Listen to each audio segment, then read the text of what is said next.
मोठी बातमी राष्ट्रवादी काँग्रेस शरदचंद्र पवार पक्षाचे अध्यक्ष शरद पवार हे भाजपला मोठा धक्का देण्याच्या तयारीत आहेत।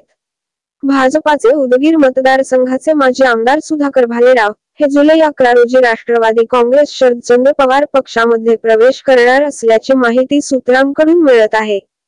राज्यात महाविकास आघाडीने लोकसभा निवडणुकीत महायुतीला जोरदार दणका दिला।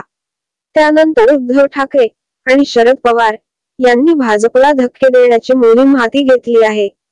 छत्रपती संभाजीनगर येथील शिवसंकल्प दौऱ्यात माजी उपमहापौर आणि काही नगरसेवकांना आपल्या पक्षात प्रवेश देत उद्धव ठाकरे यांनी भाजपला धक्का दिला। आता शरद पवारांकडून भाजपला मराठवाड्यात दुसरा दणका बसणार असल्याचे समजते।